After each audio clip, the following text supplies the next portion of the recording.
A gente vai falar sobre a teoria referente aos atos de improbidade administrativa, ok?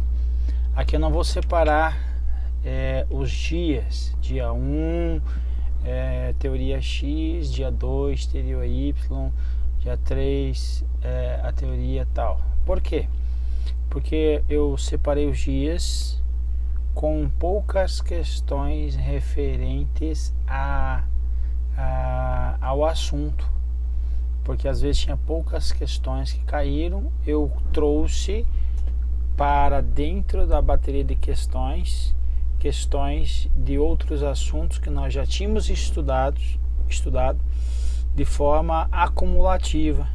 Para quê? Para você treinar as questões que mais caíram. Então, simples assim, ok? Então, a ideia é que eu vou fazer uma teoria geral que vai servir para todos os exercícios referentes aos assuntos aí da semana 1, beleza? Então, vamos lá. Primeiramente, o que são atos de improbidade administrativa? O que vai configurar os atos de improbidade administrativa? O que é? Então, primeiro, o que é improbidade? O que é improbidade? Improbidade é a ausência de probidade. Óbvio? É óbvio. Improbidade, então, ele também é o que? Desonestidade. Ok? Desonestidade, então, atos de desonestidade administrativa. Então, seria isso. Quais são os atos? Veja, a 8429 ela trouxe um rol aí de atos que são configurados como improbidade administrativa. E o comando geral desses atos a gente vai ver num outro vídeo específico cada um deles. Mas é o que? Primeiro, enriquecimento ilícito, certo? Tem desonestidade e o servidor aí, na maioria das vezes o servidor, ele vai estar enriquecendo ilicitamente. Então vai ser constatado aí, ou pego em provas, ou a declaração de bens dele, ou os bens não declarados, inclusive, eles são incompatíveis com a evolução do patrimônio, ok? Então, não pressupõe aí a ocorrência de dano ao erário. Basta verificar o servidor, ele é um servidor que ganha R$2.000 ali, ele tem uma casa que vale 3 milhões. Ok? Pode ter uma casa, pode ter uma casa de herança, pode ter um outro trabalho, mas precisa ser verificado se é compatível com a evolução patrimonial dele, ok? O que mais? Ferir aí princípios da administração, certo? Então, alguns princípios aí que a gente já viu: legalidade, impessoalidade, moralidade, publicidade, eficiência, eficácia e assim por diante. Ferir algum princípio, não precisa ocorrer aí dano ao erário também. Ferir um princípio também pode ensejar um ato de improbidade administrativa. Aqui precisa ter o dolo, ok? Ainda que genérico. Enriquecimento ilícito, preciso ter o dolo, ainda que genérico.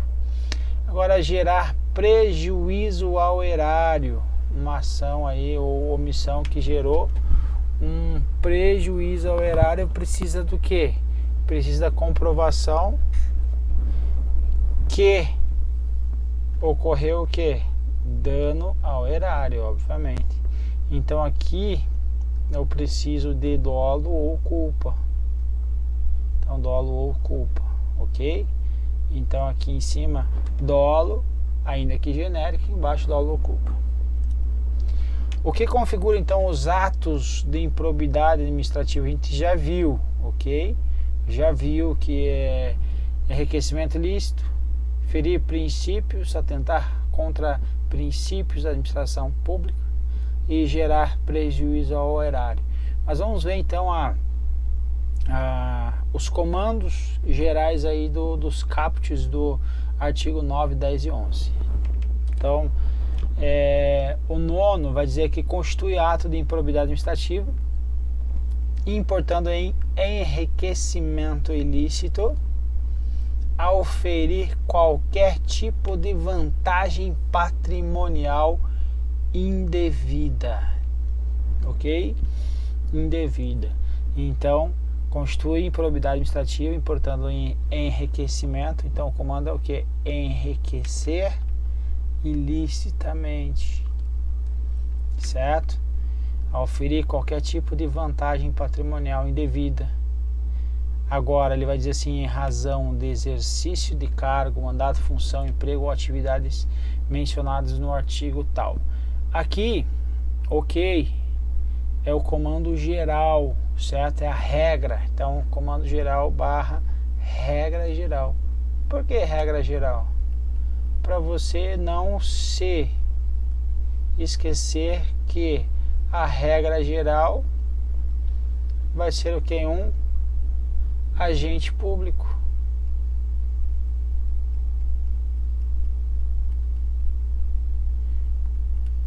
Certo? E o particular?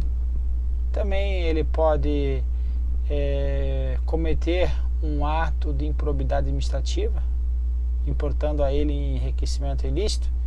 Pode. Então, a regra geral, agente público. Exceção,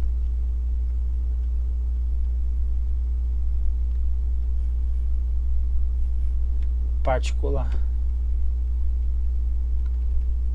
É qualquer particular? Não, não é qualquer. Ele, para ele estar na exceção, ele precisa induzir o agente público à prática do ato. Ele precisa ou induzir ou concorrer à prática do ato, ou se beneficiar da prática do ato, direto ou indiretamente, ok? Então veja, aqui em cima ele está trazendo que auferiu qualquer tipo de vantagem patrimonial indevida em razão do exercício de cargo, mandato, emprego, função ou atividades mencionadas no artigo 1º. Então aqui ele está trazendo que é o que? A regra geral são agentes públicos que cometem atos de improbidade administrativa. Lembrar então que nós temos a exceção particular. Particular quando ele induz o agente público a cometer o ato de improbidade, quando ele concorre também com esse ato de improbidade, ou então ele se beneficia desse ato de improbidade, ok? Então, particular, ou ainda o que? Dirigentes. Então, a exceção da exceção aqui, dirigentes. Exemplo, um dirigente de um hospital que não pertence à administração pública, mas que recebeu recursos públicos e utilizou de uma forma indevida, se beneficiou, tirou vantagem patrimonial indevida aí. Então os dirigentes, qual é a condição então? Receber condição. Então dirigentes de empresas sem fins lucrativos, com fins lucrativos independente. Mas normalmente sem fins lucrativos você vai ter o quê? Vai ter ajuda, anistia, isenção, incentivo fiscal, convênios, certo? Então vamos pôr um exemplo aqui. Um exemplo, um hospital que recebe aí um convênio, ou firma, né? Recebe recurso por convênio. Então esse dirigente ele vai responder por improbidade administrativa? Sim, ok?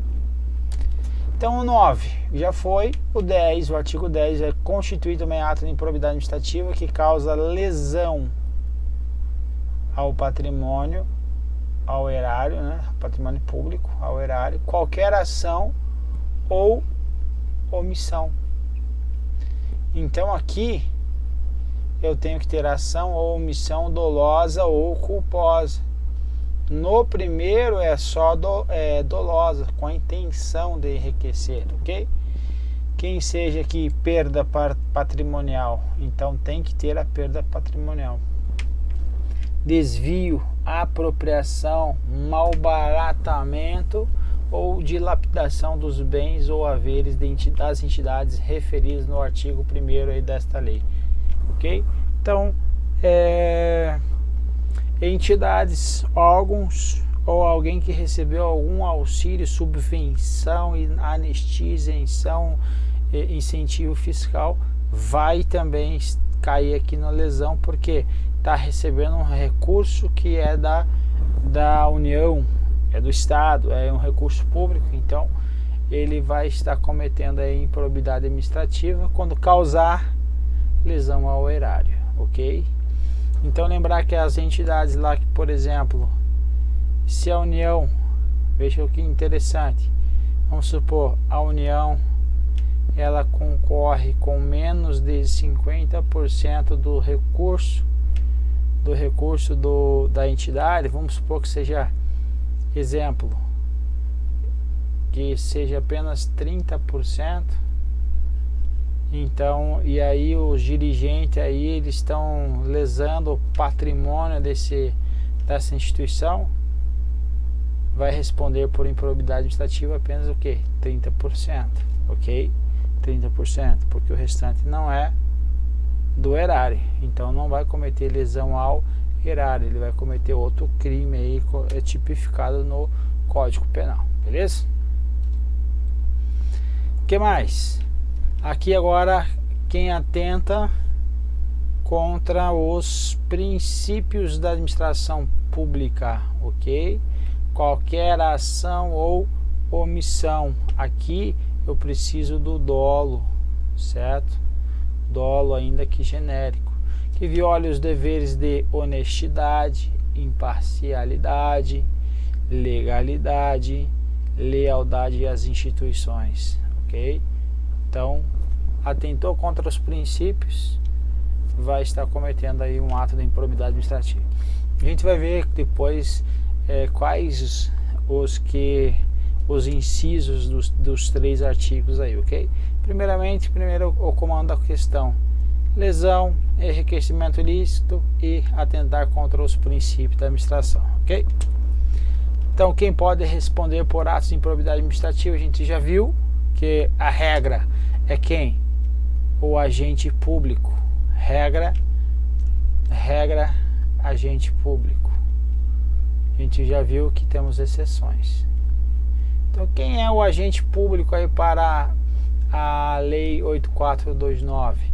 Para efeito desta lei, para todo aquele que exerce, ainda que transitoriamente ou sem remuneração. Então, não é porque o cara não recebe remuneração, ele não vai responder por improbidade administrativa. Por exemplo, quem que é sem remuneração? O mesário em eleição.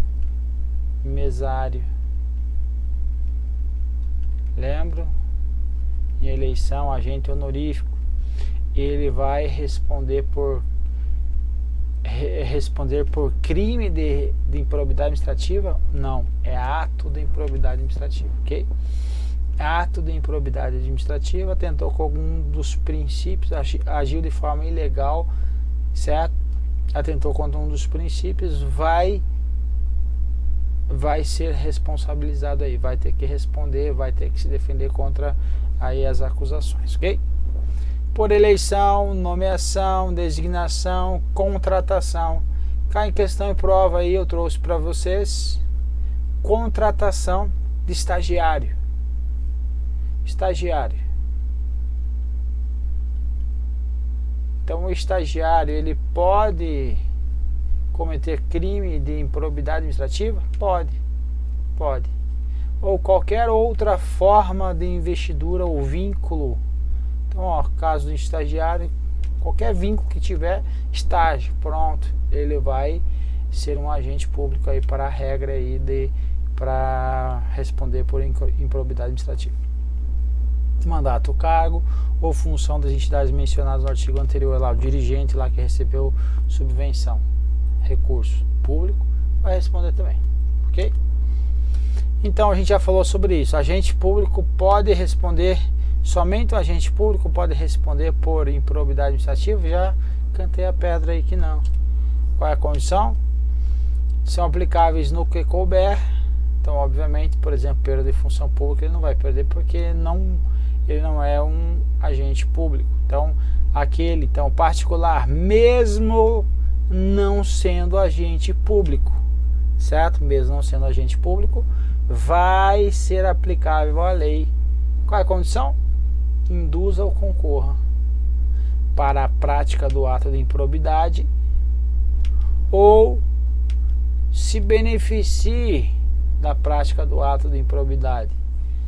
Tanto faz se for de uma forma direta ou indireta, ele vai responder por improbidade administrativa, ok? Então, no que couber. Então, mesmo não sendo agente público, basta ele induzir um agente público ou auxiliar esse agente público na prática do ato ou se beneficiar da prática do ato. A gente já falou sobre isso. É possível a transação, acordo, conciliação nos atos de improbidade administrativa? O cara fala, não, eu pago, eu devolvo, vamos fazer um acordo aí. Tem algumas situações que cabe acordo, conciliação. Atos de improbidade administrativa, cabe ou não? Não. Não se deixe enganar pelo examinador. Ele adora dizer que pode, mas não pode. Ele vai contar uma história para você, tentando te induzir a dizer que pode. Você vai lembrar que é vedada, não pode, não tem exceção. Transação, acordo ou conciliação nas ações que trata esse caput, que é o que? É o caso de improbidade administrativa, ok? Pode ocorrer a indisponibilidade dos bens do acusado antes da sentença condenatória. O cara só é um réu, está sendo acusado. Pode se tornar indisponível os bens dele, ser bloqueados os bens, ele não poder movimentar esses bens. Não tem o princípio da inocência previsto na Constituição Federal? E aí, pode ou não pode? Resposta: pode. Pode ser indisponível os bens do indiciado.